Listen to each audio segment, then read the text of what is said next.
Good morning. This is a unicorn. It has 2 arms, 2 legs, 2 ears, a unicorn horn, and a Christmas hat on its head. Oh, and a Christmas scarf.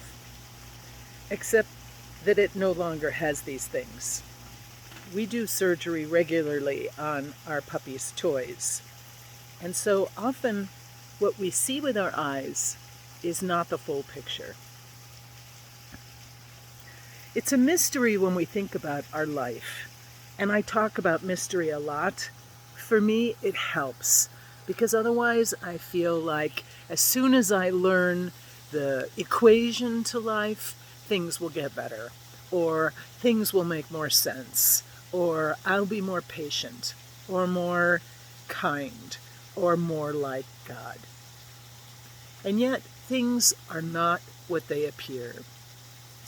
I think often of the Gospels and what it was like for God, for the divine, to inhabit a human body. What was that like? To go from limitless possibilities into extremely limited realities. A spirit that is divine, that goes wherever it wills, into a body that is limited in space and time, geography, age, and even health.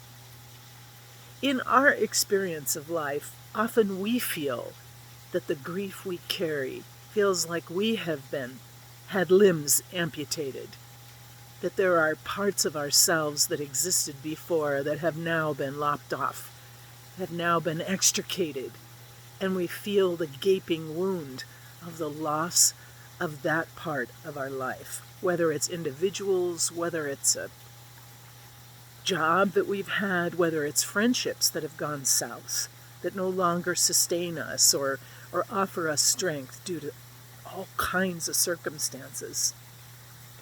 So how do we cope? Just like the people in the Gospels, they went to Jesus. The people in the Gospels asked Jesus to be healed. Would you cure me? Would you give me back my sight, my legs, my ability to navigate society once again like an ordinary person, not even like a super person, just an ordinary self?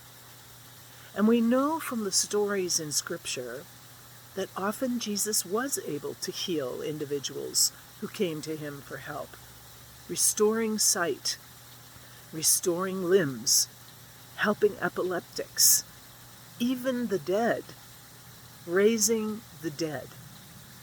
And yet, not every dead person was raised, and not every blind person walked away from Jesus with his or her sight.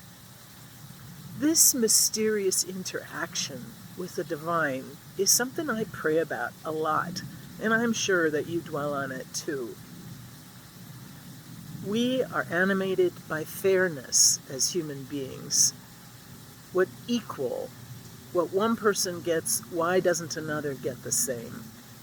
And so we run into these problems where we are seeing that some people are cured, some people are healed, and we aren't. And still, we know, because we are people of faith, that we are not alone. Jesus walks with us, just like Jesus walked with all the people that he surrounded himself with while he was on this planet. He was their companion, and sometimes it is just in the companionship that we draw strength.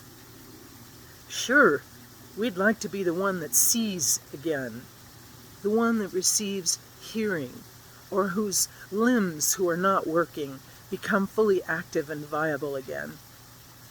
Even our relatives who have died, sometimes we beg God, please raise them from the dead. Please allow them to live just a little while longer. And the mystery of love is that we rely on a God that doesn't reveal everything to us at once. The main thing God says is, I love you. I am with you forever. Do not fear.